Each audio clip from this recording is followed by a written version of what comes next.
the greatest American haunted house story ever told. One thing that happened, it was a volume of terrifying occurrences.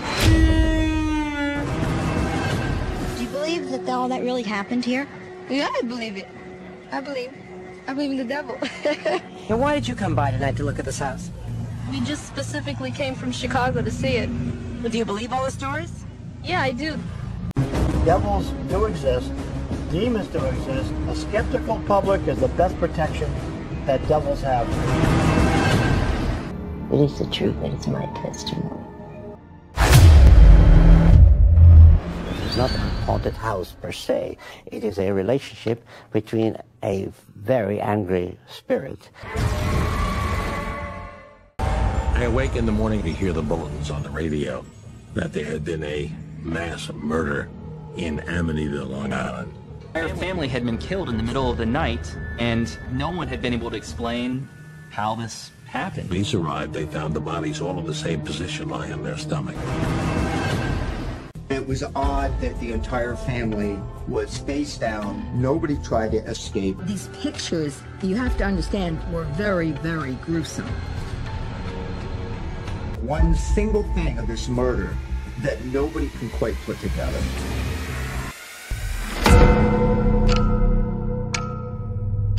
"3:15 in the morning was kind of the witching hour, what they call the devil's hour. The facts stand that the Tefeos were murdered around that time in the morning. Watching my performance on the witness stand, he felt that my performance, I had to be possessed by the devil. I would not sleep on my stomach, everyone else did. None of us ever slept on our stomachs before moving in the house. We later came to believe that's the position the bodies were in. He could not move. He was trying to scream, and he couldn't. I think that whatever was there was very intelligent, very impatient. I think its abilities are far more powerful than we really understand. I think you know evil from experiencing it. I'd say it was demonic. It took a dream and it shattered it. Well, I've investigated dozens of cases of paranormal phenomenon, and I've never seen that happen before. We left the house because the house became uninhabitable. As far as we were concerned, there was no reason to stay there anymore. There were too many things happening too often. It was not even 3 weeks after George and Kathy fled that we actually entered the house for the very first time. Well, when we go into such a home as Amityville, and remember, it was not the Amityville horror, then it was just another haunted house. I understood and knew right at that point that what we were dealing with was no ghost. This was no ordinary haunted house. This, on a scale of 1 to 10, was a 10. And that was the beginning of an adventure which we'll never forget, a supernatural adventure.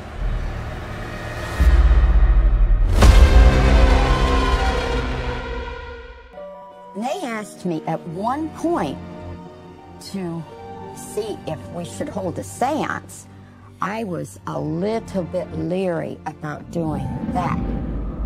I felt I was putting myself in jeopardy. It's my custom to go down into the cellar, the lowest part of the house. These are usually the darkest areas. This is where evil thrives. This is where it survives. It hates God's light. Was a demonic, diabolical presence. So it was decided that the Warrens would arrange a seance. I was sitting there with anticipation. What's next?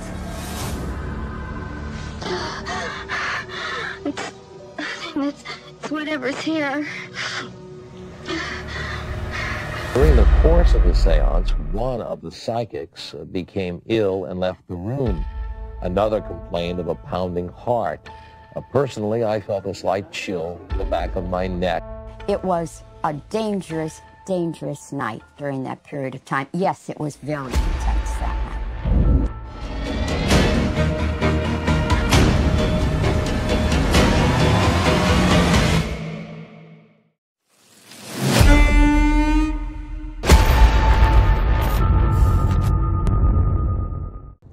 I'm Vinko Poser from Perth, Western Australia. You are watching the famous documentary K channel from Indonesia.